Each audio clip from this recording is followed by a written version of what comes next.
ਜਿਵੇਂ ਤੁਸੀਂ ਕਿਹਾ ਵੀ ਤੁਹਾਡੇ ਸ਼ਾਇਦ ਇੱਥੇ ਪਾਣੀ ਆਉਂਦਾ ਰਹਿੰਦਾ ਹਰ ਸਾਲ ਨਾ ਜੀ, ਬਟ ਜਿੰਨੇ ਭਿਆਨਕ ਹੜ੍ਹ ਇਸ ਵਾਰੀ ਆਏ ਆ ਸ਼ਾਇਦ ਇੰਨਾ ਨਹੀਂ ਆਉਂਦਾ। ਬਹੁਤ ਜ਼ਿਆਦਾ ਮਤਲਬ ਤੁਸੀਂ ਕਹ ਦਿਓ ਲਾਰਜ ਸਕੇਲ 'ਤੇ ਪੂਰੇ ਨਾਰਥਰਨ ਇੰਡੀਆ 'ਚ ਹੀ, ਪੰਜਾਬ ਦੇ ਵਿੱਚ ਵੀ ਬਹੁਤ ਸਾਰੇ ਵੱਡੇ ਹਿੱਸੇ ਦੇ ਵਿੱਚ ਮੇਰਾ ਆਪਣਾ ਜ਼ਿਲ੍ਹਾ ਔਰ ਮੇਰੀ ਆਪਣੀ constituency one of the worst affected ਸੀ ਜੀ। ਪਾਣੀ ਬਹੁਤ ਜ਼ਿਆਦਾ ਸੀ, ਸਾਡੇ ਏਰੀਆ ਬਹੁਤ ਵੱਡਾ ਸੀ। ਮੈਂ ਹੁਣ ਵੀ ਲੋਹੀਆਂ ਤੋਂ ਹੋ ਕੇ ਆਇਆ, ਉੱਥੇ ਸ਼ਾਇਦ 25 ਤੋਂ 30 ਪਿੰਡ ਜਿਹੜੇ ਸੀਗੇ ਉਹ ਜਾਂ ਇਸ ਤੋਂ ਵੀ ਵੱਧ ਜਿਹੜੇ ਪਿੰਡ ਸੀਗੇ, 31 ਪਿੰਡ ਸ਼ਾਇਦ ਉਹਨਾਂ ਦੇ, ਉਹ ਫਲੱਡ ਅਫੈਕਟਡ ਸੀਗੇ।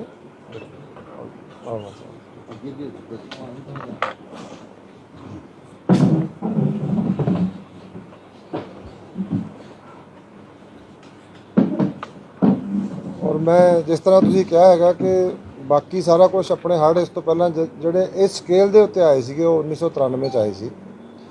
ਮੈਂ ਉਹਦੇ ਵਿੱਚ ਵੀ ਸੇਵਾ ਕੀਤੀ ਸੀ ਐਜ਼ ਏ ਡਾਕਟਰ। ਹੁਣ ਵੀ ਮੈਂ ਇਹਦੇ ਵਿੱਚ ਵੀ ਉਸੇ ਭਾਵਨਾ ਦੇ ਨਾਲ ਐਜ਼ ਏ ਡਾਕਟਰ ਸੇਵਾ ਕਰ ਰਿਹਾ ਹੈਗਾ। ਲੇਕਿਨ ਜਿਸ ਤਰ੍ਹਾਂ ਤੁਸੀਂ ਕਿਹਾ ਵੀ ਇਸ ਵਾਰੀ ਮੁੱਖ ਮੰਤਰੀ ਸਾਹਿਬ ਨੇ ਕੋਈ ਏਰੀਅਲ ਸਰਵੇ ਨਹੀਂ ਕੀਤਾ। ਉਹ ਜ਼ਮੀਨ 'ਤੇ ਪੱਧਰ 'ਤੇ ਖੁਦ ਜਾ ਕੇ ਹੜ੍ਹਾਂ ਵਾਲੇ ਏਰੀਏ ਦੇ ਵਿੱਚ ਉਹਨਾਂ ਨੇ ਖੁਦ ਜਾ ਕੇ ਜਿਹੜਾ ਹੈਗਾ, ਔਰ ਨਾਟ ਓਨਲੀ ਕਿ ਆਪ ਗਏ, ਉਹਨਾਂ ਨੇ ਸਾਰੇ ਜਿੰਨੇ ਉਹਨਾਂ ਦੇ ਮੰਤਰੀ ਸੀ, ਜਿੰਨੇ MLA ਸੀ, ਔਰ ਪੂਰਾ ਜ਼ਿਲ੍ਹਾ ਪ੍ਰਸ਼ਾਸਨ, ਡਿਪਟੀ ਕਮਿਸ਼ਨਰ SSP ਸਾਹਿਬ ਦਾ ਤੁਸੀਂ ਦੱਸਿਆ ਵੀ ਬਹੁਤ ਵਧੀਆ ਹੈ। ਔਰ ਇਸੇ ਤਰ੍ਹਾਂ ਸਾਰੇ ਜਿਹੜੇ ਸਾਡੇ ਵੀ ਡਿਪਟੀ ਕਮਿਸ਼ਨਰ ਆ, ਔਰ ਜਿਵੇਂ ਮੈਂ ਤਕਰੀਬਨ ਜਿਹੜੇ ਵਰਸਟ ਅਫੈਕਟਡ ਹੈ ਉਹਨਾਂ ਦੇ ਵਿੱਚ ਕਾਫੀ ਜ਼ਿਲ੍ਹਿਆਂ ਦੇ ਵਿੱਚ ਮੈਂ ਵਿਜ਼ਿਟ ਕਰ ਚੁੱਕਿਆ ਹੈਗਾ। ਮੋਹਾਲੀ ਦੇ ਵਿੱਚ ਔਰ ਰੋਪੜ ਦੇ ਵਿੱਚ। ਇਸ ਤੋਂ ਸਿਵਾਏ ਮਤਲਬ ਜਿਹੜੇ ਬਾਕੀ ਦੇ ਸਾਡਾ ਪਟਿਆਲਾ ਅਤੇ ਸੰਗਰੂਰ ਸਾਰਾ, ਉਹ ਮੈਨੂੰ ਪਹਿਲਾਂ ਹੀ ਆਈਡੀਆ ਸੀਗਾ ਜੀ। ਜਲੰਧਰ ਦੇ ਜਿਹੜਾ ਲੋਹੀਆਂ ਵਾਲਾ ਏਰੀਆ ਮੈਂ ਹੁਣੇ ਹੋ ਕੇ ਆਇਆ ਹੈਗਾ, ਉਹਦੇ 'ਚ ਮਤਲਬ ਫਰਕ ਇਹ ਸੀਗਾ ਕਿ ਮੁੱਖ ਮੰਤਰੀ, ਸਾਰੀ ਸਰਕਾਰ ਔਰ ਸਾਰਾ ਪ੍ਰਸ਼ਾਸਨ ਇਸ ਵਾਰੀ ਲੋਕਾਂ ਦੇ ਵਿੱਚ ਸੀਗਾ 24 ਘੰਟੇ। ਉਹਦੇ ਨਾਲ ਅਸੀਂ ਜਿਹੜਾ ਸਾਡਾ ਰੈਸਕਿਊ ਸੀਗਾ ਉਹ NDRF, ਮਿਲਟਰੀ ਔਰ ਬਹੁਤ ਸਾਰੀਆਂ NGOs ਜਿਵੇਂ ਬਾਬਾ ਸੀਚੇਵਾਲ ਨੇ ਵੀ, ਖਾਲਸਾ ਏਡ ਨੇ ਵੀ, ਹੋਰ ਬਹੁਤ ਸਾਰੀਆਂ NGOs ਨੇ। ਰੈਸਕਿਊ ਵਾਜ਼ ਵੈਰੀ ਪ੍ਰੋਮਪਟ। ਉਹਦੇ ਨਾਲ ਸਾਡਾ ਜਿਹੜਾ ਮੌਤਾਂ ਹੋਈਆਂ ਲੇਕਿਨ ਘੱਟ ਹੋਈਆਂ, ਉਹਦੇ ਨਾਲ ਕਾਫੀ ਲੋਕਾਂ ਨੂੰ ਬਚਾਇਆ ਜਾ ਸਕਿਆ। ਹਜ਼ਾਰਾਂ ਬੰਦਿਆਂ ਨੂੰ ਰੈਸਕਿਊ ਕੀਤਾ ਗਿਆ। ਔਰ ਦੂਜਾ ਅਸੀਂ ਮੈਡੀਕਲ ਰਿਸਪੌਂਸ 'ਤੇ ਕੀਤਾ ਸੀਗਾ ਵੀ ਜਦੋਂ ਬੰਦਾ ਟਰੋਮੇਟਾਈਜ਼ਡ ਹੈ, ਉਹ ਬੜੇ ਮੁਸ਼ਕਿਲ ਹਾਲਾਤ 'ਚੋਂ ਨਿਕਲ ਕੇ ਆਉਂਦਾ, ਕਿ ਜਦੋਂ ਉਹਨੂੰ ਰੈਸਕਿਊ ਕਰਕੇ ਲੈ ਕੇ ਆਉਂਦੇ ਅੱਗੇ ਸਾਡੀਆਂ ਮੈਡੀਕਲ ਟੀਮਾਂ ਹੋਣ, ਉਹ ਅਸੀਂ ਮੈਜੋਰਟੀ ਜਗ੍ਹਾ 'ਤੇ ਅਸੀਂ ਉਹ ਵੀ ਕਰ ਸਕੇ ਔਰ ਅਸੀਂ ਬਹੁਤ ਕੁਇਕਲੀ ਜਿਹੜਾ ਔਰਗੇਨਾਈਜ਼ ਕਰ ਸਕੇ। ਉਹਦੇ 'ਚ ਇੱਕ ਅੱਛੀ ਗੱਲ ਇਹ ਹੋਈ ਕਿ ਮੈਂ ਪਟਿਆਲੇ 'ਚ ਸੀਗਾ ਔਰ ਮੇਰਾ ਜਿਹੜਾ ਆਪਣੀ ਕੌਂਸਟੀਚੁਐਂਸੀ ਵਰਸਟ ਅਫੈਕਟਡ ਸੀ, ਔਰ ਉੱਥੇ ਜਿਹੜੇ ਸਟੇਟ ਦੇ IMA ਦੇ ਪ੍ਰੈਜ਼ੀਡੈਂਟ ਸੀ, ਸਾਡੇ ਡਾਕਟਰ ਸੁਧੀਰ ਹੈਗੇ ਜਿਹੜੇ ਮੇਰੇ ਐਡਵਾਈਜ਼ਰ ਹੈ, ਸੋ ਉਹਨਾਂ ਦਾ ਇਮੀਡੀਏਟ ਜਿਹੜਾ ਰਿਸਪੌਂਸ ਪ੍ਰਾਈਵੇਟ ਸੈਕਟਰ ਦਾ ਸੀਗਾ ਉਹ ਬਹੁਤ ਅੱਛਾ ਸੀਗਾ ਕਿ ਉਹਨਾਂ ਨੇ ਸਾਡੇ 13 ਜਿਹੜੇ ਮੇਕ ਸ਼ਿਫਟ ਹਸਪੀਟਲ ਇਮੀਡੀਏਟਲੀ ਸ਼ੁਰੂ ਕਰਤੇ ਔਰ ਸਾਨੂੰ 5-6 ਉਹਨਾਂ ਨੇ ਐਂਬੂਲੈਂਸ ਦੇ ਦਿੱਤੀਆਂ। ਜਦੋਂ ਕੋਈ ਬੰਦਾ ਰੈਸਕਿਊ ਕਰਕੇ ਲੈ ਕੇ ਆਉਂਦੇ ਸੀ ਨਾ ਜੀ, ਉਸ ਵੇਲੇ ਮੈਡੀਕਲ ਟੀਮ ਹੁੰਦੀ ਸੀ ਉੱਥੇ। ਉਹਨੂੰ ਕਿਸੇ ਨੂੰ ਕੋਈ ਪੱਟੀ ਕਰਨੀ ਹੈ, ਕਿਸੇ ਨੂੰ ਕੋਈ ਮਤਲਬ ਬੁਖਾਰ ਹੈ ਜਾਂ ਜੋ ਵੀ ਉਹਨੂੰ ਛੋਟੀ ਮੋਟੀ ਪ੍ਰੋਬਲਮ ਸੀ, ਉਹਦੀ ਦਵਾਈ ਉੱਥੇ ਦੇ ਦਿੰਦੇ ਸੀ। ਜਿਹੜੇ ਸੀਰੀਅਸ ਪੇਸ਼ੈਂਟ ਸੀਗੇ ਉਹਨਾਂ ਨੂੰ ਇਮੀਡੀਏਟਲੀ ਹਸਪਤਾਲ ਪਹੁੰਚਾ ਦਿੰਦੇ ਸੀ। ਔਰ ਇਸ ਤੋਂ ਸਿਵਾਏ ਜਿੰਨੇ ਬੰਦੇ ਕਰੋਨਿਕ ਬਿਮਾਰੀਆਂ ਦੇ ਮਰੀਜ਼ ਸੀਗੇ ਉਹਨਾਂ ਨੂੰ ਸਾਡੇ ਡਾਕਟਰਸ ਵੀ ਬਹੁਤ ਜਗ੍ਹਾ 'ਤੇ ਜਿਹੜੇ ਬੋਟਸ ਦੇ ਵਿੱਚ ਬੈਠ ਕੇ, ਜਿਵੇਂ ਕੋਈ ਪਿੰਡ ਹੈ ਜਾਂ ਕੋਈ ਮਹੱਲਾ ਹੈਗਾ ਜਿੱਥੇ ਲੋਕ ਨਹੀਂ ਆਉਣਾ ਚਾਹੁੰਦੇ, ਪਿੰਡਾਂ ਵਾਲਿਆਂ ਦਾ ਇੱਕ ਬੜਾ ਜੈਨੂਅਨ ਜਿਹਾ ਸੀਗਾ ਜੀ। ਕਹਿੰਦੇ ਅਸੀਂ ਤਾਂ ਚਲੇ ਜਾਵਾਂਗੇ, ਸਾਡੇ ਡੰਗਰਾਂ ਦਾ ਕੀ ਹੋਊਗਾ, ਕਿਉਂਕਿ ਉਹਨਾਂ ਦੇ ਫੈਮਿਲੀ ਮੈਂਬਰ ਹੀ ਹੁੰਦੇ ਆ। ਉਹ ਉਹਨਾਂ ਦੀ ਰੂਰਲ ਇਕੋਨਮੀ ਜਿਹੜੀ ਹੈਗੀ ਆ ਉਹ ਖੇਤੀਬਾੜੀ 'ਤੇ ਨਾਲ ਡੇਅਰੀ 'ਤੇ ਜਾਂ ਉਹਨਾਂ ਦੇ ਜਿਹੜਾ ਕੈਟਲ ਹੈਗਾ ਉਹਦੇ ਨਾਲ ਸੰਬੰਧਿਤ ਹੁੰਦੀ ਹੈ। ਇਸ ਕਰਕੇ ਉਹ ਨਹੀਂ ਆਉਣਾ ਚਾਹੁੰਦੇ ਸੀ, ਬਟ ਉਹਨਾਂ ਨੂੰ ਬਿਮਾਰੀਆਂ ਸੀਗੀਆਂ। ਸੋ ਡਾਕਟਰਸ ਜਾਂਦੇ ਸੀ ਬੋਟਸ ਦੇ ਵਿੱਚ, ਉਹਨਾਂ ਨੂੰ ਸਾਰਿਆਂ ਨੂੰ ਦਵਾਈਆਂ ਦੇ ਕੇ ਆਉਂਦੇ ਸੀ। ਮੇਰੀ ਇਸ ਵਿਜ਼ਿਟ ਦਾ ਪਰਪਸ ਇਹ ਹੈ ਵੀ ਜਿਸ ਤਰ੍ਹਾਂ ਪਟਿਆਲੇ ਦੇ ਵਿੱਚ ਕੋਆਰਡੀਨੇਸ਼ਨ ਹੋਈ ਕਿ ਸਾਨੂੰ ਉਹਨਾਂ ਨੇ ਮੈਡੀਕਲ ਟੀਮਾਂ ਦਿੱਤੀਆਂ, ਐਂਬੂਲੈਂਸ ਦਿੱਤੀਆਂ, ਔਰ ਉਹਨਾਂ ਨੇ ਸਟੇਟ IMA ਨੇ ਸਾਨੂੰ 5 ਲੱਖ ਰੁਪਈਆ ਵੀ ਦਿੱਤਾ ਕਿ ਅਸੀਂ ਜਿਹੜਾ ਹੈਗਾ ਉਹ ਮੁੱਖ ਮੰਤਰੀ ਦੇ ਚੀਫ ਮਿਨਿਸਟਰਸ ਰਿਲੀਫ ਫੰਡ ਵਾਸਤੇ ਦਿੰਦੇ ਹਾਂ। ਅਸੀਂ ਮੈਂ ਵੀ ਆਪਣੀ 1 ਮਹੀਨੇ ਦੀ ਤਨਖਾਹ ਦਿੱਤੀ ਔਰ ਉਸ ਤੋਂ ਬਾਅਦ ਬਹੁਤ ਸਾਰੇ ਡਾਕਟਰਸ ਨੇ ਔਰ ਬਹੁਤ ਸਾਰੇ NGOs ਨੇ CM ਰਿਲੀਫ ਫੰਡ ਵਾਸਤੇ ਵੀ, ਕਿਉਂਕਿ ਅਸੀਂ ਇਸ ਤੋਂ ਅਗਲੀ ਸਾਡਾ ਟਾਰਗੇਟ ਹੈ ਉਹ ਹੈਗਾ ਕਿ ਜਿਹੜੇ ਬੰਦਿਆਂ ਦਾ ਨੁਕਸਾਨ ਹੋਇਆ ਉਹਨਾਂ ਦੀ ਰੀਹੈਬਿਲਿਟੇਸ਼ਨ ਕਰਨੀ ਹੈ। ਹੁਣ ਮੇਰਾ ਜਿਹੜਾ ਮਕਸਦ ਹੈ ਉਹ ਇਹ ਹੈ ਵੀ ਸਭ ਤੋਂ 2 ਵੱਡੇ ਖਤਰੇ ਜਿਹੜੇ ਆ ਉਹ ਹੈਗਾ ਕਿ ਗੰਦੇ ਪਾਣੀ ਨਾਲ ਹੋਣ ਵਾਲੀਆਂ ਬਿਮਾਰੀਆਂ ਔਰ ਮੱਖੀਆਂ ਅਤੇ ਮੱਛਰਾਂ ਨਾਲ ਹੋਣ ਵਾਲੀਆਂ ਬਿਮਾਰੀਆਂ, ਉਹਨਾਂ ਦੀ ਰੋਕਥਾਮ। ਅਤੇ ਜੇ ਕਿਤੇ ਸਪੋਰੈਡਿਕ ਕੇਸਿਸ ਹੋਣ ਅਤੇ ਉਹਨਾਂ ਨੂੰ ਇਮੀਡੀਏਟਲੀ ਉਹਨਾਂ ਦਾ ਇਲਾਜ ਕਰਨਾ, ਅਤੇ ਕੋਈ ਮਤਲਬ ਐਪੀਡੈਮਿਕ ਜਾਂ ਕੋਈ ਬ੍ਰੇਕਆਊਟ ਜਾਂ ਕੋਈ ਲਾਰਜ ਸਕੇਲ 'ਤੇ ਨਾ ਹੋਵੇ, ਉਹਦੇ ਬਾਰੇ ਸਾਰੀ ਸਟ੍ਰੈਟਜੀ ਬਣਾਉਣਾ। ਉਹਦੇ 'ਚ ਅਸੀਂ ਸਾਰੇ ਜਿੰਨੇ ਆਪਣੇ ਜਿਹੜਾ ਸਾਡੀ ਸਰਕਾਰੀ ਮਸ਼ੀਨਰੀ ਆ ਉਹਨੂੰ ਅਸੀਂ ਮੈਡੀਸਨ ਪਹੁੰਚਾਤੀਆਂ, ਪੀਣ ਵਾਲਾ ਪਾਣੀ ਦਾ ਬੰਦੋਬਸਤ ਕਰ ਰਹੇ ਹਾਂ ਔਰ ਕਲੋਰੀਨ ਦੀਆਂ ਟੈਬਲੇਟਸ, ਫਿਊਮੀਗੇਸ਼ਨ ਦਾ ਕਰ ਰਹੇ ਹਾਂ। ਔਰ ਜਿਹੜੀ ਸਾਡੇ ਇਸ ਤਰ੍ਹਾਂ ਹੀ ਸਾਡੀ ਜਿਹੜੀ ਕੋਆਰਡੀਨੇਸ਼ਨ ਹੈ ਇੱਥੇ ਮੀਟਿੰਗ ਕਰਨ ਦਾ ਪਰਪਸ ਇਹ ਹੈ ਵੀ ਜਿਵੇਂ ਡਿਪਟੀ ਕਮਿਸ਼ਨਰ ਹੈ, SSP ਸਾਹਿਬ ਹੈ ਔਰ ਕਮਿਸ਼ਨਰ ਮਿਊਨਿਸਪਲ ਕਾਰਪੋਰੇਸ਼ਨ, ਸਾਡੇ ਸਿਵਲ ਸਰਜਨ ਹੈ, ਇਹ ਸਾਰੇ ਮਿਲ ਕੇ ਕੰਮ ਕਰਨਗੇ ਕਿਉਂਕਿ ਜਿਹੜੇ ਰੀਸਟੋਰੇਸ਼ਨ ਆਫ ਸਰਵਿਸਿਜ਼, ਬਿਜਲੀ, ਪਾਣੀ ਉਹ ਕਰਨੀ ਹੈ ਔਰ ਗਾਰਬੇਜ ਲਿਫਟਿੰਗ ਕਰਨੀ ਹੈ। ਇਹ ਸਾਰਾ ਸਾਈਮਲਟੇਨੀਅਸ ਹੋਏਗਾ ਇਹ। ਔਰ ਸਾਡੇ ਵੱਲੋਂ ਜਿਹੜਾ ਹੋਏਗਾ ਕਿ ਅਸੀਂ ਇੱਕ ਤਾਂ we will keep a very close watch ਅਤੇ ਇਨਫ ਸਾਡੇ ਕੋਲ ਮੈਨ ਪਾਵਰ, ਹੋਰ ਐਂਬੂਲੈਂਸਿਸ। ਜਿਵੇਂ ਮੈਂ ਕੱਲ੍ਹ ਜਲੰਧਰ ਗਿਆ, ਉਹਨਾਂ ਦੇ 25 ਸੀਗੀਆਂ, ਫਿਰ ਮੈਂ ਜਿੰਨੇ ਉੱਥੇ ਨਰਸਿੰਗ ਕਾਲਜਿਸ ਸੀਗੇ ਉਹਨਾਂ ਨੂੰ ਬੁਲਾਇਆ ਸੀ ਔਰ ਜਿੰਨੇ IM ਵਾਲੇ ਸੀਗੇ 25 ਅਸੀਂ ਹੋਰ ਉਹਨਾਂ ਨੂੰ ਐਂਬੂਲੈਂਸ ਡਬਲ ਹੋ ਗਈ ਸਾਡੀ ਸਟਰੈਂਥ ਵੱਲੋਂ ਨਾ। ਔਰ ਨਵੇਂ ਸ਼ਹਿਰ ਦੇ ਵਿੱਚ ਸਾਡਾ ਹੌਸਪੀਟਲ ਕੱਟ ਆਫ ਹੋ ਗਿਆ ਸੀਗਾ। ਦੂਜਾ ਮਕਸਦ ਇਹ ਵੀ ਹੈ, ਬੜਾ ਚੌਰ ਦੇ ਹੌਸਪੀਟਲ 'ਚ ਪਾਣੀ ਵੜ ਗਿਆ, ਉਹ ਬਿਲਕੁਲ ਹੀ ਮਤਲਬ ਯੂਜ਼ਲੈਸ ਹੋ ਗਿਆ। ਫਿਰ ਕਿਤੇ ਪ੍ਰਾਈਵੇਟ ਤੋਂ, ਇਸੇ ਤਰ੍ਹਾਂ ਨਵੇਂ ਸ਼ਹਿਰ ਦਾ ਹੌਸਪੀਟਲ ਨਹੀਂ ਡੁੱਬਿਆ ਲੇਕਿਨ ਉਹ ਸਾਰੇ ਪਾਸਿਓਂ ਕੱਟ ਆਫ ਹੋ ਗਿਆ ਉਹ। ਅਤੇ ਜਿਹੜੇ ਪ੍ਰਾਈਵੇਟ ਡਾਕਟਰ ਸੀਗੇ ਦੇ ਕੇਮ ਫਾਰਵਰਡ, IM ਨਾਲ ਸਾਡੀ ਕੋਆਰਡੀਨੇਸ਼ਨ ਬਹੁਤ ਵਧੀਆ ਚੱਲ ਰਹੀ ਹੈ। ਉਹਨਾਂ ਨੇ 70 ਬੈੱਡਸ 70 ਬੈੱਡਸ ਉਹਨਾਂ ਨੇ ਸਾਨੂੰ ਅਵੇਲੇਬਲ ਕਰਾਤੇ, ਅਸੀਂ ਉੱਥੋਂ ਲੋਕਾਂ ਨੂੰ ਸੇਵਾ ਦੇ ਰਹੇ ਹਾਂ। ਸੋ ਔਖਾ ਵੇਲਾ ਹੈ ਇਹ ਸਾਰਾ ਕੁਛ ਜਿਹੜੀ ਹੈਗੀ ਹੈ ਇੱਕ ਬੈਟਰ ਕੋਆਰਡੀਨੇਸ਼ਨ ਗਵਰਨਮੈਂਟ ਸੈਕਟਰ ਦੀ, ਪ੍ਰਾਈਵੇਟ ਸੈਕਟਰ ਦੀ ਔਰ ਡਿਫਰੈਂਟ ਡਿਪਾਰਟਮੈਂਟਸ ਦੀ। ਇਹ ਪਰਪਸ ਹੈ ਮੇਰੀ ਵਿਜ਼ਿਟ ਦਾ ਅੱਜ ਦਾ। ਔਰ ਮੈਂ ਲੋਕਾਂ ਨੂੰ ਸ਼ੋਰ ਕਰਦਾ ਕਿ ਅਸੀਂ ਕੋਈ ਵੀ ਕਿਸੇ ਕਿਸਮ ਦਾ ਵੀ ਨਾ ਮਤਲਬ ਟੱਟੀਆਂ ਉਲਟੀਆਂ ਦਾ, ਡਾਇਰੀਆ ਦਾ, ਕੋਲਰਾ ਦਾ ਜਾਂ ਕੋਈ ਡੇਂਗੂ ਦਾ ਜਾਂ ਮਲੇਰੀਆ ਦਾ ਕੋਈ ਇੱਦਾਂ ਦੀ ਕੋਈ ਐਪੀਡੈਮਿਕ ਨਹੀਂ ਹੋਣ ਦਿਆਂਗੇ। ਅਸੀਂ ਫੁੱਲੀ ਪ੍ਰੀਪੇਅਰਡ ਹਾਂ, ਸਾਡੇ ਕੋਲ ਮੈਨ ਪਾਵਰ ਵੀ ਹੈ ਔਰ ਬਾਕੀ ਸਾਰੇ ਮੀਨਸ ਵੀ ਹੈ ਔਰ ਜਿਹੜੇ ਉਹਦੇ ਵਾਸਤੇ ਮੈਡੀਕਲ ਸਟਾਫ ਜਿੰਨਾ ਚਾਹੀਦਾ ਉਹ ਵੀ ਅਸੀਂ ਮੋਬਿਲਾਈਜ਼ ਕਰ ਲਿਆ ਸਾਰੇ ਪੰਜਾਬ 'ਚ। So we are on high alert ਅਤੇ ਉਹ ਅਸੀਂ ਸਾਰੇ ਪ੍ਰਸ਼ਾਸਨ ਦੇ ਨਾਲ ਮਿਲ ਕੇ ਇਹ ਮੈਂ ਲੋਕਾਂ ਨੂੰ ਅਸ਼ੋਰ ਕਰਨਾ ਚਾਹੁੰਦਾ। ਔਰ ਦੂਜੀ ਗੱਲ ਉਹਨਾਂ ਨੂੰ ਮੈਂ ਕਹਿਣੀ ਚਾਹੁੰਦਾ ਵੀ ਇਹਦੇ 'ਚ ਬਹੁਤ ਸਾਰੇ ਲੋਕ ਜਿਹੜੇ ਮੇਰੇ ਨਾਲ, ਮੈਂ ਬਤੌਰ ਡਾਕਟਰ ਮੇਰੇ ਕੋਲੋਂ ਕੈਂਪ ਲਵਾਉਂਦੇ ਸੀ, ਲੋਕਾਂ ਦੇ ਬੱਚਿਆਂ ਨੂੰ ਪੜ੍ਹਾਈ ਵਾਸਤੇ ਕਿਤਾਬਾਂ ਕਾਪੀਆਂ ਵੰਡਦੇ ਹੁੰਦੇ ਸੀ, ਜਿਹੜੇ ਡੋਨਰ ਸੀਗੇ ਮਤਲਬ ਨਾ, ਜਿਹੜੇ ਹਰ ਕੋਈ ਨਾ ਕੋਈ ਮਤਲਬ ਦਾਨ ਕਰਦੇ ਹੁੰਦੇ ਸੀ ਹਰ ਮਹੀਨੇ। ਉਹ ਜਦੋਂ ਫਲੱਡਸ ਆਏ ਅਤੇ ਉਹਨਾਂ ਦੀ ਆਪਣੀਆਂ ਕੋਠੀਆਂ ਦੇ ਵਿੱਚ ਉਹਨਾਂ ਦਾ ਕੁਛ ਨਹੀਂ ਬਚਿਆ, ਨਾ ਰਸੋਈ 'ਚ, ਨਾ ਬੈਡਰੂਮ 'ਚ, ਨਾ ਡਰਾਇੰਗ ਰੂਮ 'ਚ ਔਰ ਨਾ ਕਾਰ, ਨਾ ਮੋਟਰਸਾਈਕਲ, ਕੁਛ ਨਹੀਂ ਬਚਿਆ ਉਹਨਾਂ ਦਾ। ਵਿਚਾਰੇ ਉਹ ਐਂ ਖੜੇ ਸੀ ਵੀ ਕੋਈ ਆਵੇ ਸਾਨੂੰ ਪਾਣੀ ਦੀ ਬੋਤਲ ਦੇ ਜਾਵੇ। ਸੋ ਇਹ ਕੁਦਰਤ ਦੀ ਮਾਰ ਬਹੁਤ ਭੈੜੀ ਪਈ ਆ ਔਰ ਉਹਨਾਂ ਦੀਆਂ ਜ਼ਿੰਦਗੀਆਂ ਦੁਬਾਰਾ ਸ਼ੁਰੂ ਕਰਨੀਆਂ, ਉਹਦੇ ਵਾਸਤੇ ਮੁੱਖ ਮੰਤਰੀ ਸਾਹਿਬ ਬਹੁਤ ਵਧੀਆ ਔਰ ਬਹੁਤ ਵੱਡਾ ਇੱਕ ਰੀਹੈਬਿਲਿਟੇਸ਼ਨ ਪੈਕੇਜ ਲੈ ਕੇ ਆ ਰਹੇ ਆ।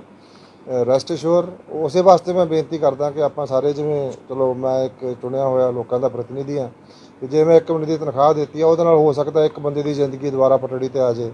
ਸੋ ਜਿੰਨੇ ਸਾਡੇ NRI ਆ, ਜਿੰਨੇ ਮੇਰੇ ਵਰਗੇ ਸਮਰੱਥ ਬੰਦੇ ਆ, ਅਫਸਰ ਸਾਹਿਬਾਨ ਆ, ਹੋਰ ਜਿੰਨੇ ਵੀ ਕੋਈ ਬਿਜ਼ਨਸਮੈਨ ਆ, ਜਿਹੜਾ ਵੀ ਜਿੱਥੇ ਵੀ ਬੈਠਿਆ ਹੋਇਆ ਕੋਈ ਪੰਜਾਬੀ ਆ ਜਾਂ ਪੰਜਾਬ ਨੂੰ ਪਿਆਰ ਕਰਨ ਵਾਲਾ, ਉਹਨਾਂ ਸਾਰਿਆਂ ਨੂੰ ਬੇਨਤੀ ਕਰਦਾ ਕਿ ਤੁਸੀਂ ਵੀ ਕੋਸ਼ਿਸ਼ ਕਰੋ ਕਿ ਤੁਸੀਂ ਇੱਕ ਬੰਦੇ ਦੀ ਜ਼ਿੰਦਗੀ ਦੁਬਾਰਾ ਪਟੜੀ 'ਤੇ ਲੈ ਕੇ ਆਉਣੀ ਆ। ਜਿਹੜੇ ਵੱਧ ਕਰ ਸਕਦੇ ਆ ਹੋਰ ਵੀ ਚੰਗਾ ਹੈਗਾ। ਬਹੁਤ ਸਾਰੇ ਬਿਜ਼ਨਸਮੈਨ ਨੇ ਵੀ ਮੈਨੂੰ ਅਪਰੋਚ ਕੀਤਾ ਅਤੇ ਸਾਡੇ ਕੋਲ ਪੂਰਾ ਸਟਾਕ ਹੈ ਜੀ ਸਾਰਾ ਮੈਡੀਸਨ ਦਾ। ਫਿਊਮੀਗੇਸ਼ਨ ਵੀ ਕਰਾਂਗੇ ਔਰ ਸਾਰੀ ਹਰ ਤਰ੍ਹਾਂ ਦੀ ਦਵਾਈ ਹੈ ਸਾਡੇ ਕੋਲ। ਮੁੱਖ ਮੰਤਰੀ ਸਾਹਿਬ ਨੇ ਕਿਹਾ ਕਿ ਡਾਕਟਰ ਸਾਹਿਬ ਤੁਹਾਡੇ ਵਾਸਤੇ ਕੋਈ ਬਜਟ ਦੀ ਲਿਮਿਟ ਨਹੀਂ ਹੈ, ਤੁਹਾਨੂੰ ਜਿਹੜੀ ਚੀਜ਼ ਚਾਹੀਦੀ ਦੱਸੋ, ਲੋਕਾਂ ਨੂੰ ਕੋਈ ਦਿੱਕਤ ਨਹੀਂ ਆਉਣੀ ਚਾਹੀਦੀ। ਸੋ ਅਸੀਂ ਕੋਸ਼ਿਸ਼ ਕਰਦੇ ਹਾਂ ਕਿ ਲੋਕਾਂ ਨੂੰ ਉਹਨਾਂ ਦੇ ਮਹੱਲੇ 'ਚ, ਉਹਨਾਂ ਦੇ ਪਿੰਡ 'ਚ, ਉਹਨਾਂ ਦੇ ਡੋਰ ਸਟੈਪ 'ਤੇ ਹੈਲਥ ਸਰਵਿਸਿਜ਼ ਦੇਈਏ ਔਰ ਇਹ ਅਸੀਂ ਕਰਾਂਗੇ ਆਉਣ ਵਾਲੇ ਜਿੰਨੀ ਦੇਰ ਲੋਕਾਂ ਦਾ ਨੋਰਮਲ ਸਾਰਾ ਕੁਛ ਨਹੀਂ ਸ਼ੁਰੂ ਹੋ ਜਾਂਦਾ। ਸੋ ਇਸ ਕਰਕੇ ਮੇਰੀ ਅੱਜ ਦੀ ਵਿਜ਼ਿਟ ਹੈ ਕੋਆਰਡੀਨੇਸ਼ਨ ਦੀ ਔਰ ਗਰਾਊਂਡ ਰਿਐਲਿਟੀ ਦੇਖਣ ਦੀ, ਕਿੱਥੇ ਕਿਹੜੀ ਚੀਜ਼ ਦੀ ਕੋਈ ਲੋੜ ਹੈ ਔਰ ਸਾਡਾ ਜਿਹੜਾ ਹੈਲਥ ਦਾ ਇਨਫਰਾਸਟਰਕਚਰ ਹੈ ਉਹਦੇ 'ਚ ਅਸੀਂ ਅੱਗੇ ਤੋਂ ਪਲੈਨਿੰਗ ਵੀ ਕਰਨੀ ਆ। ਇਸ ਵਾਰੀ ਇਹ ਪਹਿਲੀ ਵਾਰੀ ਹੋਇਆ ਕਿ ਅਸੀਂ ਜਦੋਂ ਫਲੱਡਸ ਆਏ ਆ ਪਟਿਆਲੇ 'ਚ, ਇੱਕ ਤਾਂ ਸਾਨੂੰ ਪਤਾ ਵੀ ਬੜੀ ਨਦੀ 'ਚ ਪਾਣੀ ਆਉਂਦਾ ਲੇਕਿਨ ਉਹ ਪਾਣੀ ਕਈ ਪਾਸਿਆਂ ਤੋਂ ਆਇਆ। ਉਹਦੀ ਉਸ ਵੇਲੇ ਡਰੋਨ ਫੋਟੋਗ੍ਰਾਫੀ ਸਾਰਾ ਕੁਝ ਅਸੀਂ ਕੀਤਾ, ਉਹਦਾ ਐਨਾਲਿਸਿਸ ਕਰਾਂਗੇ ਔਰ ਇੱਕ ਜੋ ਕੰਮ 93 'ਚ ਅਸੀਂ ਨਹੀਂ ਕੀਤਾ ਜਾਂ ਪਹਿਲਾਂ ਨਹੀਂ ਕੀਤਾ ਸੀ ਉਹ ਵੀ ਕਰਾਂਗੇ ਕਿ ਇਹਦੇ ਵਾਸਤੇ ਅਸੀਂ ਆਉਣ ਵਾਲੇ ਸਮੇਂ 'ਚ ਇਹ ਹਾਲਾਤ ਨਾ ਬਣਨ। ਸਾਡਾ ਕੋਈ ਵੀ ਜਿਹੜਾ ਵਾਈਟਲ ਸਟਰਕਚਰ ਹੈ, ਚਾਹੇ ਉਹ ਹਸਪਤਾਲ ਹੈ, ਚਾਹੇ ਐਡਮਿਨਿਸਟ੍ਰੇਟਿਵ ਕੰਪਲੈਕਸ ਹੈ ਜਾਂ ਸਾਡੇ ਜਿੰਨੇ ਵੀ ਗ੍ਰਿਡ ਹੈ, ਜਿੰਨੇ ਵੀ ਸਾਡੇ ਵਾਈਟਲ ਸਟਰਕਚਰ ਹੈ, ਉਹ ਕਦੇ ਵੀ ਪੈਰਾਲਾਈਜ਼ ਨਹੀਂ ਹੋਣੇ ਚਾਹੀਦੇ। ਕਿਸੇ ਵੀ ਨੈਚੁਰਲ ਕੈਲਾਮਿਟੀ 'ਚ ਉਹ ਜ਼ਰੂਰ ਕੰਮ ਕਰਦੇ ਰਹਿਣੇ ਚਾਹੀਦੇ ਆ। ਔਰ ਜਿੰਨੇ ਸਾਡੇ ਜੋ ਇੱਕ ਆਪਣੀ ਜਿਹੜੀ ਪਲੈਨਿੰਗ ਨਹੀਂ ਕੀਤੀ ਆਪਾਂ, ਇੰਜੀਨੀਅਰਿੰਗ ਤਾਂ ਦੂਰ ਦੀ ਗੱਲ ਹੈ, ਕਾਮਨ ਸੈਂਸ ਵੀ ਨਹੀਂ ਹੈ। ਜਿਵੇਂ ਤੁਸੀਂ ਜ਼ੀਰਕਪੁਰ ਦਾ ਦੇਖਦੇ ਹੋ, ਗਲਮੋਹਰ ਕਲੋਨੀ ਆ, ਅਸੀਂ ਖੱਡਾਂ ਦੇ ਵਿੱਚ ਵੱਡੇ ਵੱਡੇ ਮਤਲਬ ਇਨਕਲੇਵ ਬਣਾਤੇ, ਕੌਲੀਆਂ ਬਣਾਤੀਆਂ, ਮਲਟੀ ਸਟੋਰੀ ਬਿਲਡਿੰਗ ਬਣਾਤੀਆਂ। ਪਟਿਆਲੇ 'ਚ ਮੇਰੀਆਂ 3 ਕਲੋਨੀਆਂ ਅੱਜ ਵੀ 4-5 ਫੁੱਟ ਪਾਣੀ 'ਚ, ਅਸੀਂ 3 ਦਿਨ ਤੋਂ ਪੰਪ ਆਊਟ ਕਰ ਰਹੇ ਹਾਂ। ਅੱਜ ਉੱਥੇ ਇਲੈਕਟ੍ਰੀਸਿਟੀ ਰੀਸਟੋਰ ਹੋਏਗੀ ਕਿਉਂਕਿ ਇੱਕ ਟੋਬੇ ਦੇ ਵਿੱਚ, ਇੱਕ ਬੜੇ ਲੋ ਲਾਇੰਗ ਏਰੀਆ ਦੇ ਬੌਲ ਦੇ ਵਿੱਚ ਉਹ 3 ਕਲੋਨੀਆਂ ਕੱਟਤੀਆਂ ਉਹਨਾਂ ਨੇ ਮਤਲਬ ਨਾ ਜੀ। ਔਰ ਮੈਂ ਕਿਹਾ ਪੁੱਡਾ ਅਪਰੂਵਡ ਦਾ ਮਤਲਬ ਕੀ ਹੋਇਆ। ਸੋ ਇਹ ਕਾਰਗੁਜ਼ਾਰੀ ਸੀ, ਮੈਂ ਕ੍ਰਿਟਿਸਾਈਜ਼ ਕਰਨ ਲਈ ਨਹੀਂ ਕਹਿ ਰਿਹਾ, ਪਰ ਜੇ ਆਪਾਂ ਨਹੀਂ ਸਿੱਖਾਂਗੇ ਫਿਰ ਉਹ ਬਾਰ-ਬਾਰ ਉਹੀ ਚੀਜ਼ਾਂ ਰਿਪੀਟ ਹੋਣਗੀਆਂ ਜਿਵੇਂ ਇਸ ਤਰ੍ਹਾਂ ਹੋਇਆ। ਸੋ ਉਹਨਾਂ ਦਾ ਵੀ ਅਸੀਂ ਲੌਂਗ ਟਰਮ ਵੀ ਪਲੈਨਿੰਗ ਕਰਾਂਗੇ ਔਰ ਉਹ ਸਾਰੀ ਫੀਡਬੈਕ ਅਸੀਂ ਨੋਟ ਕਰਕੇ ਲੈ ਕੇ ਜਾ ਰਹੇ ਹਾਂ ਵੀ ਕਿੱਥੇ ਕੀ ਜਿਹੜੇ ਸਿਸਟੈਮਿਕ ਡਿਫੈਕਟਸ ਹੈਗੇ ਆ, ਜਿਹੜੇ ਪੁਰਾਣੇ ਆ ਪਿਛਲੇ 25, 30, 40 ਸਾਲ ਤੋਂ, ਉਹ ਵੀ ਦੂਰ ਕਰਾਂਗੇ। ਸੋ ਇਹਨਾਂ ਸ਼ਬਦਾਂ ਦੇ ਨਾਲ ਜੇ ਤੁਹਾਡਾ ਕੋਈ ਸਵਾਲ ਹੋਵੇ ਤਾਂ डॉक्टर साहब पिछले 3 साल से फिरोजपुर जो सिविल हॉस्पिटल है वहाँ पर 8 वेंटिलेटर आए हुए हैं। स्टाफ की कमी के कारण आज तक वो वेंटिलेटर बाहर निकले नहीं, स्टोर में रखे हुए हैं। क्या वो कमी दूर होगी? ਸਿਵਲ ਸਰ ਆਪਣੇ ਕੋਲ ਹਾਊਸ ਸਰਜਨ ਕਿੰਨੇ ਆਏ ਆਪਣੇ ਕੋਲ?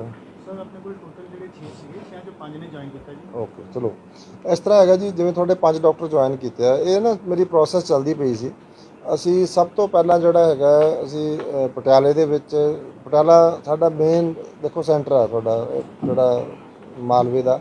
ਸਾਡੇ ਕੋਲ ਨਿਊਰੋ ਸਰਜਨ ਨਹੀਂ ਸੀਗਾ, ਉਹ ਹੁਣ ਆ ਗਿਆ ਸਾਡੇ ਕੋਲ ਜੀ। ਉੱਥੇ ਅਸੀਂ 100 ਬੈੱਡ ਦੀ ਐਮਰਜੈਂਸੀ ਕ੍ਰੀਏਟ ਕੀਤੀ ਹੈ। ਅਸੀਂ ਹਰ ਇੱਕ ਸਿਵਲ ਹਸਪੀਟਲ ਦੇ ਵਿੱਚ ਸਾਡੀ ਘੱਟੋ ਘੱਟ ਜਿਹੜੀ 20 ਬੈੱਡ ਦੀ ਜਿਹੜਾ ਤੁਸੀਂ ਕਿਹਾ ICU ਹੋਏਗਾ ਸਾਡਾ, ਵੈਂਟੀਲੇਟਰ ਦੀ ਕੋਈ ਕਮੀ ਨਹੀਂ ਹੈ। ਕਰੋਨਾ 'ਚ ਵੈਂਟੀਲੇਟਰ ਜ਼ਿਆਦਾ ਆਏ ਆ, ਬਹੁਤ ਜ਼ਿਆਦਾ ਆਏ ਆ। ਸੋ ਇਹ ਅਸੀਂ ਇਹਦਾ ਗੈਪ ਐਨਾਲਿਸਿਸ ਕਰ ਰਹੇ ਸੀਗੇ ਕਿ ਸਾਰੇ ਪੰਜਾਬ ਦੇ ਵਿੱਚ ਸਾਰੇ ਹਸਪਤਾਲਾਂ ਦਾ ਉਹ ਜਿਹੜਾ ਤੁਹਾਡਾ ਜਲੰਧਰ ਦਾ ਹਸਪੀਟਲ ਦਾ ਹੋ ਗਿਆ ਸੀਗਾ ਜੀ, ਧੂਰੀ, ਸੰਗਰੂਰ, ਮਾਨਸਾ, ਬਠਿੰਡਾ, ਫਰੀਦਕੋਟ ਔਰ ਮੋਗਾ, ਇਹਨਾਂ ਦਾ ਸਾਡਾ ਗੈਪ ਐਨਾਲਿਸਿਸ ਕਰਕੇ ਸਾਡੇ ਡਾਕਟਰਸ ਜਾਂਦੇ ਆ। ਇੱਕ ਡਾਕਟਰਸ ਦੀ ਟੀਮ ਹੈ। ਗੈਪ ਐਨਾਲਿਸਿਸ ਦਾ ਮਤਲਬ ਕੀ ਹੈ ਕਿ ਸਾਡੇ ਕੋਲੇ ਬਹੁਤ ਜ਼ਿਆਦਾ, ਜਿਵੇਂ ਕਈ ਜਗ੍ਹਾ 'ਤੇ ਸਾਡੇ ਕੋਲ 40 ਵੈਂਟੀਲੇਟਰ ਪਏ ਆ ਔਰ ਸਪੈਸ਼ਲਿਸਟ ਦੀ ਘਾਟ ਹੈਗੀ ਆ। ਉਹ ਪਿਛਲੇ 30 ਸਾਲ ਤੋਂ ਜਿਹੜਾ ਸੀਗਾ, ਹੁਣ ਜਿਹੜੇ ਵੀ ਸਪੈਸ਼ਲਿਸਟ ਆਉਂਦੇ ਆ, ਹੁਣ ਵੀ ਮੈਂ ਫਲੱਡ ਡਿਊਟੀ ਚਲਾਏ ਆ ਜੀ। ਜਿਹੜੇ ਪੋਸਟ ਗ੍ਰੈਜੂਏਟ ਕਰਕੇ ਜਿਹਨਾਂ ਨੂੰ ਸਰਕਾਰ ਜਿਹਨਾਂ ਤੇ ਖਰਚਾ ਕਰਦੀ ਆ, ਉਹ ਪੋਸਟ PG ਕਰਕੇ ਚਲੇ ਜਾਂਦੇ ਸੀ। ਇਹ 20 ਲੱਖ ਦਾ ਬੌਂਡ ਹੁੰਦਾ ਸੀ, ਨਾ ਪੈਸੇ ਲਏ। ਇਹ ਗੱਲ ਅਸੈਂਬਲੀ 'ਚ ਵੀ ਹੋਈ ਸੀ, ਨਾ ਉਹਨਾਂ ਤੋਂ ਬੌਂਡ ਦੇ ਪੈਸੇ ਲਏ ਤੇ ਨਾ ਉਹਨਾਂ ਨੂੰ ਜੌਬ ਦਿੱਤੀ। ਹੁਣ ਜਿਹੜਾ ਵੀ ਪੋਸਟ ਗ੍ਰੈਜੂਏਟ ਕਰ ਰਿਹਾ, ਇਹ ਅਸੀਂ ਸਾਡੀ ਜਿਹੜੀ ਸਾਰੀ ਪ੍ਰੋਸੈਸ ਆ ਔਨ ਟਰੈਕ ਸੀਗੀ। ਇਹਦੇ ਕਰਕੇ 15-20 ਦਿਨ ਡਿਲੇ ਹੋਇਆ ਹੈਗਾ। ਅਸੀਂ ਸਾਰੇ ਸਾਡੇ ਜਿੰਨੇ ਡਿਸਟ੍ਰਿਕਟ ਹੈਡਕੁਆਟਰ ਹੈ ਉਹਨਾਂ ਸਾਰਿਆਂ ਦੇ ਉੱਤੇ ਅਸੀਂ ਜਿਹੜਾ ਹੈਗਾ ਇੰਟੈਂਸਿਵ ਕੇਅਰ ਯੂਨਿਟ ਬਣਾਵਾਂਗੇ, ਜਿਹਦੇ 'ਚ ਸਾਰੇ ਵੈਂਟੀਲੇਟਰ ਸਾਰਾ ਕੁਝ ਹੋਏਗਾ। ਔਰ ਸਾਡੀ ਕੋਸ਼ਿਸ਼ ਹੋਏਗੀ ਕਿ ਸਾਡੇ ਜਿਸ ਤਰ੍ਹਾਂ ਤੁਹਾਡੇ ਖਾਸ ਕਰਕੇ ਫਿਰੋਜ਼ਪੁਰ 'ਚ ਉੱਚੇ ਤੌਰ ਦੇ ਉੱਤੇ ਤੁਹਾਨੂੰ ਯਾਦ ਹੋਣਾ ਕਿ ਜਦੋਂ ਇਲੈਕਸ਼ਨ ਤੋਂ ਪਹਿਲਾਂ ਮੋਦੀ ਜੀ ਆ ਰਹੇ ਸੀਗੇ, ਇੱਥੇ ਇੱਕ PGI ਦਾ ਸੈਟੇਲਾਈਟ ਸੈਂਟਰ ਬਣਨਾ, ਜਿਵੇਂ ਏਮਸ ਬਠਿੰਡਾ ਹੈਗਾ। ਉਹ ਮੈਂ ਮੰਤਰੀ ਜੀ ਨੂੰ ਮਿਲ ਕੇ ਆਇਆ ਸੀਗਾ, ਜਿਹੜੇ ਸਾਡੇ ਯੂਨੀਅਨ ਹੈਲਥ ਮਿਨਿਸਟਰ ਆ। ਉਹ ਵੀ ਸਾਡੀ ਜਿਹੜੀ ਤੁਹਾਡੇ ਉਹ ਸੌਟ ਆਊਟ ਹੋ ਗਿਆ ਜੀ ਇਸ਼ੂ? ਹਾਂਜੀ।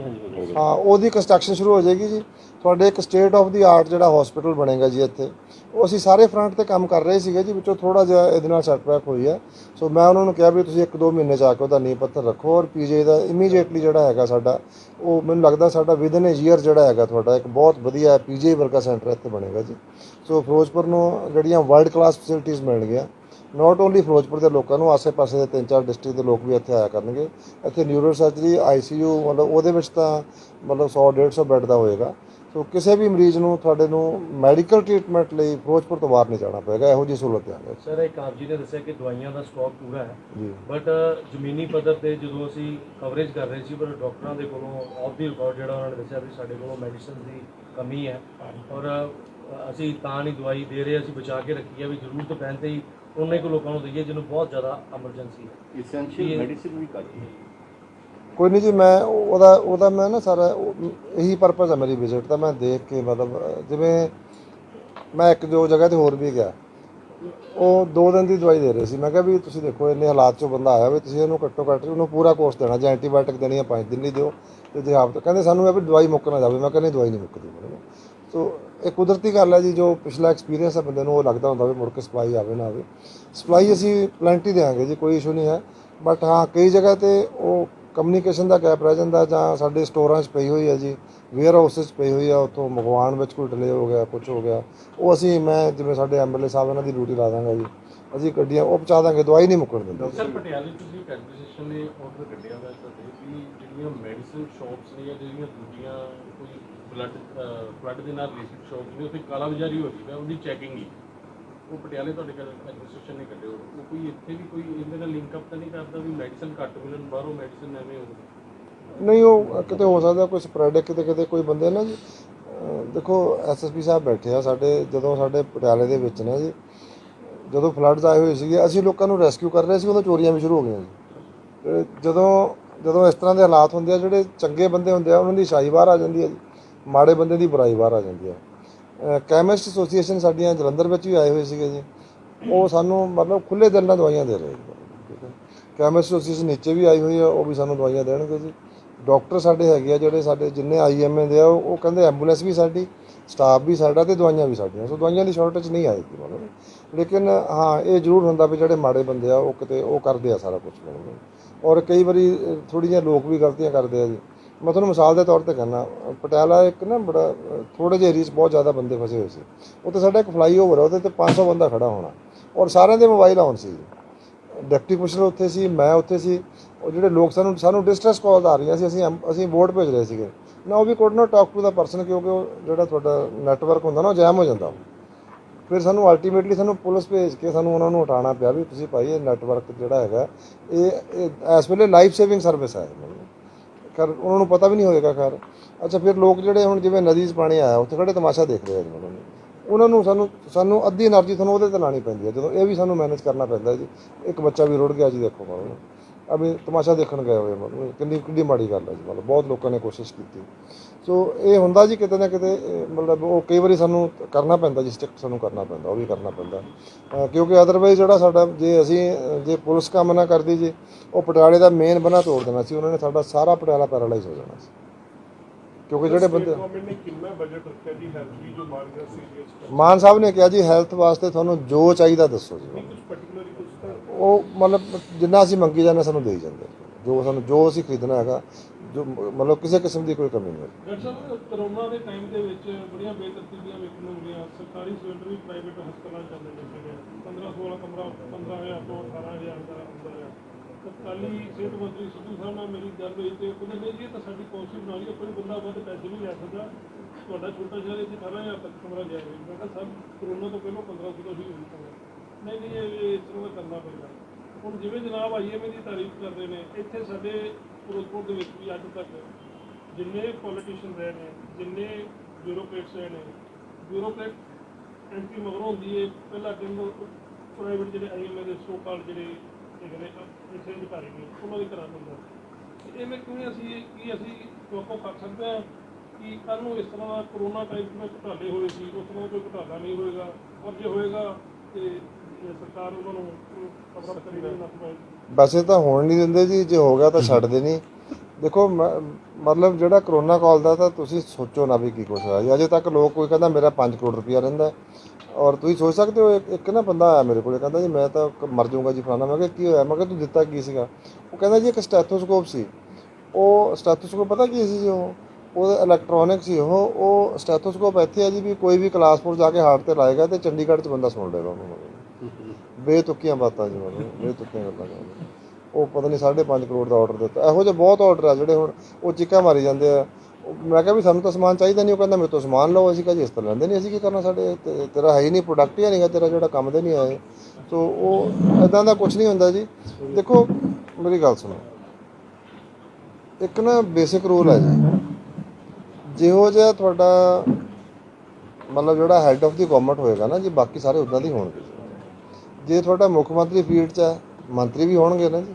ਜੇ ਮੰਤਰੀ ਆ ਤਾਂ MLA ਵੀ ਹੋਣਗੇ, ਜੇ MLA ਆ ਤਾਂ ਪ੍ਰਸ਼ਾਸਨ ਵੀ ਹੋਊਗਾ ਸਾਰਾ। ਸੋ ਜਿੱਥੋਂ ਤੁਸੀਂ ਸ਼ੁਰੂਆਤ ਕੀਤੀ ਹੈ ਨਾ ਜੀ, ਹੁਣ ਤੁਹਾਨੂੰ ਪਤਾ ਵੀ ਜੇ ਕੋਈ ਬੰਦਾ ਵੀ ਕਰਪਸ਼ਨ ਕਰਦਾ, ਤੁਹਾਨੂੰ ਪਤਾ ਉਹਦਾ ਹਾਲ ਕੀ ਹੁੰਦਾ ਪੰਜਾਬ ਦੇ ਵਿੱਚ। ਹਾਂ ਠੀਕ ਹੈ ਵੀ ਇਸ ਵੇਲੇ ਸਾਡਾ ਧਿਆਨ ਜਿਹੜਾ ਹੈਗਾ ਅਸੀਂ ਬਿਮਾਰੀਆਂ ਦੀ ਰੋਕਥਾਮ 'ਤੇ ਆ। ਮੈਂ ਨਹੀਂ ਕਹਿੰਦਾ ਕੋਈ ਮਾੜਾ ਬੰਦਾ ਨਹੀਂ, ਹੋ ਸਕਦਾ ਕਿਤੇ ਕੋਈ ਟਰਾਈ ਕਰ ਰਿਹਾ ਹੋਵੇ, ਕੋਸ਼ਿਸ਼ ਕਰ ਰਿਹਾ ਹੋਵੇ, ਬਟ ਉਹ ਬਖਸ਼ਿਆ ਨਹੀਂ ਜਾਊਗਾ, ਇਹ ਗੱਲ ਪੱਕੀ ਹੈ। ਇੱਕ ਸਰ ਮੁੱਖ ਮੰਤਰੀ MLA ਪ੍ਰਸ਼ਾਸਨ ਦਾ ਹੇਠਲੇ ਪੱਧਰ ਤੱਕ ਦਾ ਅਧਿਕਾਰੀ ਬੜੇ ਵਧੀਆ ਢੰਗ ਨਾਲ ਕੰਮ ਕਰ ਰਿਹਾ, ਸ਼ਲਾਘਾਯੋਗ ਹੈ। ਮੈਨੂੰ ਵੇਖਣ ਨੂੰ ਬਹੁਤ ਘੱਟ ਮਿਲਿਆ ਇਹੋ ਜਿਹਾ, ਤਾਰੀਫ ਕਰਨੀ ਬਣਦੀ ਹੈ। ਪਰ ਕਾਂਗਰਸ ਭਾਜਪਾ ਦੇ ਸੀਗੇ ਪਹਿਲਾਂ ਸਮਾਂ ਭਾਜਪਾ ਦੇ ਹੁਣ ਸੁਨੀਲ ਜਾਖੜ ਆਏ ਆ। ਉਹ ਕਹਿੰਦੇ ਜੀ ਜਿਹੜੇ ਸਰਕਾਰੀ ਜਿਹੜੇ ਅਧਿਕਾਰੀ ਨੇ ਜਾਂ ਮੰਤਰੀ ਨੇ ਜਾਂ ਮੁੱਖ ਮੰਤਰੀ ਜਾਂ ਓਪੋਜੀਸ਼ਨ ਦੇ ਜਿਹੜੇ ਲੀਡਰ ਨੇ, ਉਹ ਡਿਜ਼ਾਸਟਰ ਟੂਰਿਜ਼ਮ ਇੰਜੋਏ ਕਰਦੇ, ਉਹਨਾਂ ਨੂੰ ਡਿਜ਼ਾਸਟਰ ਟੂਰਿਜ਼ਮ ਦਾ ਨਾਮ ਦੇ ਰਹੇ ਨੇ। ਇਹ ਕਿਵੇਂ ਵੇਖਦੇ ਹੋ? ਐਕਚੁਅਲੀ ਨਾ ਕਈ ਵਾਰੀ ਜਦੋਂ ਬੰਦਾ ਭਟਕ ਜਾਂਦਾ ਨਾ ਜੀ, ਸੁਨੀਲ ਜਾਖੜ ਅੱਛੇ ਬੰਦੇ ਸੀ, ਅੱਛੇ ਹੁੰਦੇ ਸੀ, ਬਹੁਤ ਅੱਛੇ ਹੁੰਦੇ ਸੀ, ਬਟ ਜਿਹੜੀ ਕੰਪਨੀ ਹੁੰਦੀ ਆ ਉਹ ਅਸਰ ਕਰਦੀ ਆ ਕਿਤੇ ਨਾ ਕਿਤੇ। ਮਤਲਬ ਜਿੱਥੇ ਉਹ ਪਹੁੰਚ ਗਏ ਆ ਨਾ ਜੀ, ਮਤਲਬ ਮੈਨੂੰ ਅਫਸੋਸ ਆ ਵੀ ਕਾਂਗਰਸ ਨੇ ਮਤਲਬ ਇੱਕ ਉਹ ਗਾਣਾ ਹੁੰਦਾ ਸੀਗਾ ਜੀ, ਦਿਲ ਐਸਾ ਕਿਸੇ ਨੇ ਮੇਰਾ ਤੋੜਾ, ਇੱਕ ਭਲੇ ਮਾਨਸ ਬਣਾ ਕੇ ਛੋੜਾ। ਮੈਨੂੰ ਲੱਗਦਾ ਉਹਨਾਂ ਦੇ ਉਹ ਕਿਤੇ ਨਾ ਕਿਤੇ ਉਹ ਲਾਗੂ ਹੁੰਦਾ। ਮਤਲਬ ਨਾ ਜੀ I had very high regard for him and for his dad. ਜਿਵੇਂ ਉਹਦਾ ਡੈਡ ਸੀਗਾ ਇੱਕ ਰੋਲ ਮਾਡਲ, ਜਿਹਨੂੰ ਆਪਾਂ ਪੋਲੀਟੀਸ਼ੀਅਨ ਕਹਿੰਦੇ ਆ, ਵੀ ਬਹੁਤ ਅੱਛੇ ਹੁੰਦੇ ਸੀ ਪੋਲੀਟੀਸ਼ੀਅਨ ਪਹਿਲਾਂ ਕਾਂਗਰਸ ਵੇਲੇ ਜਿਹੜੇ ਸੀਗੇ। ਮੈਨੂੰ ਯਾਦ ਆ ਮੇਰੇ ਬਚਪਨ 'ਚ ਜਦੋਂ ਪੰਡਿਤ ਜੀ ਦੀ ਡੈਥ ਹੋਈ ਆ, ਅਤੇ ਮਤਲਬ ਸਾਡੇ ਪਿੰਡ 'ਚ ਕਿਸੇ ਨੇ ਰੋਟੀ ਨਹੀਂ ਪਕਾਈ ਸੀ। ਉਹਨਾਂ ਦਾ ਇੱਕ ਇਮੋਸ਼ਨਲ ਕਨੈਕਟ ਹੁੰਦਾ ਸੀ, ਲੋਕ ਉਹਨਾਂ ਦਾ ਰਿਕਾਰਡ ਕਰਦੇ ਹੁੰਦੇ ਸੀਗੇ। ਹੀ ਵਾਜ਼ ਹਾਈਲੀ ਰਿਸਪੈਕਟਡ ਪੋਲੀਟੀਸ਼ੀਅਨ, ਬਟ ਉਹ ਜਿਹੜੀ ਪਾਰਟੀ 'ਚ ਪਹੁੰਚ ਗਏ ਆ, ਉਸ ਪਾਰਟੀ ਦਾ ਟਰੈਕ ਰਿਕਾਰਡ ਬਹੁਤ ਮਾੜਾ ਸੀ। ਉਹ ਤੁਸੀਂ ਦੇਖੋ ਵੀ ਕੀ ਕੁਛ ਕਰ ਰਹੇ ਆ, ਔਰ ਇਟਸ ਵੈਰੀ ਅਨਫੋਰਚੂਨੇਟ। ਦੇਖੋ ਟੂਰਿਜ਼ਮ ਜ਼ਰੂਰ ਕੁਝ ਕਰ ਰਹੇ ਹੋਣਗੇ ਔਰ ਮੈਨੂੰ ਕੁਝ ਕਹਿਣ ਦੀ ਲੋੜ ਨਹੀਂ ਹੈ ਜੀ। ਇੱਕ ਪਾਰਟੀ ਦੇ ਪ੍ਰਧਾਨ ਨੂੰ, ਈਵਨ ਸੁਨੀਲ ਜਾਖੜ ਜੀ ਨੂੰ ਔਰ ਬੀਬਾ ਜੀ ਨੂੰ ਲੋਕਾਂ ਨੇ ਕਿਹਾ ਜੀ ਤੁਸੀਂ ਹੁਣ 4 ਦਿਨ ਬਾਅਦ ਆਏ ਹੋ ਜੀ, ਮਤਲਬ ਤੇ ਤੁਸੀਂ 4 ਦਿਨ ਕਿੱਥੇ ਸੀ? ਜੇ ਤੁਸੀਂ ਨੱਥ ਚੂੜਾ ਦੇਣਾ ਹੀ ਸੀਗਾ ਤਾਂ 2 ਦਿਨ ਪਹਿਲਾਂ ਆ ਜਾਂਦੇ, ਲੋਕਾਂ ਦਾ ਬਚਾਅ ਹੋ ਜਾਂਦਾ ਨਾ ਜੀ। ਜੇ ਤੁਹਾਡਾ ਆਪਣਾ ਵਿਸ਼ਵਾਸ ਹੈ ਉਹਦੇ 'ਚ ਤਾਂ 2 ਦਿਨ ਪਹਿਲਾਂ ਆਓ। ਜੇ ਤੁਹਾਡਾ ਆਪਣਾ ਹੀ ਵਿਸ਼ਵਾਸ ਨਹੀਂ ਆਇਆ ਵੀ ਤੁਹਾਨੂੰ ਪਤਾ ਵੀ ਤੁਸੀਂ ਪਹਿਲਾਂ ਪਤਾ ਕਰਨਾ ਆਪਣੇ ਬੰਦਿਆਂ ਤੋਂ, ਉਹ ਤਾਂ ਮੈਂ ਸਵੇਰੇ ਜਦੋਂ 5 ਵਜੇ ਫੋਨ ਕੀਤਾ ਲੋਕ ਕਹਿੰਦੇ ਜੀ ਡਾਕਟਰ ਸਾਹਿਬ ਪਾਣੀ ਘਟਣਾ ਸ਼ੁਰੂ ਹੋ ਗਿਆ ਜੀ। ਕੋਈ ਕਹੇ 2 ਇੰਚ, ਕੋਈ 4 ਇੰਚ, ਕੋਈ 6 ਇੰਚ ਕੋਈ ਪਾਣੀ। ਜਦੋਂ ਪਤਾ ਲੱਗ ਗਿਆ ਵੀ ਨਦੀ ਦਾ ਲੈਵਲ ਘਟਣਾ ਸ਼ੁਰੂ ਹੋ ਗਿਆ ਫਿਰ ਤੁਸੀਂ ਨੱਥ ਚੂੜਾ ਲੈ ਕੇ ਆ ਜਾਂਦੇ। ਤੁਸੀਂ ਲੋਕਾਂ ਦਾ ਬੁੱਧੂ ਬਣਾਉਂਦੇ ਰਹੇ ਹੋ, ਪਰ ਹੁਣ ਨਹੀਂ ਬਣਦੇ ਜੀ, ਹੁਣ ਨਹੀਂ ਬਣਦੇ ਲੋਕ ਬੁੱਧੂ। ਔਰ ਲੋਕਾਂ ਨੇ ਉਹਨਾਂ ਨੂੰ ਜਵਾਬ ਦਿੱਤਾ। ਮੈਨੂੰ ਲੱਗਦਾ ਨਹੀਂ ਮੈਨੂੰ ਜਵਾਬ ਦੇਣ ਦੀ ਲੋੜ ਹੈ, ਬਟ ਫਿਰ ਵੀ ਜੇ ਕੋਈ ਕਸਰ ਰਹਿੰਦੀ ਹੈ ਤਾਂ ਅਸੀਂ ਇੱਕ ਵਾਰੀ ਸਾਰਾ ਆਪਣਾ ਕੰਮ ਕਰ ਲਈਏ ਜੀ। ਮਾਨ ਸਾਹਿਬ ਜਵਾਬ ਦੇਣਗੇ, ਤੁਸੀਂ ਵੀ ਸੁਣੋਗੇ, ਅਸੀਂ ਵੀ ਸੁਣਾਂਗੇ। ਇਸ ਵਾਰੀ ਨਾ ਜੀ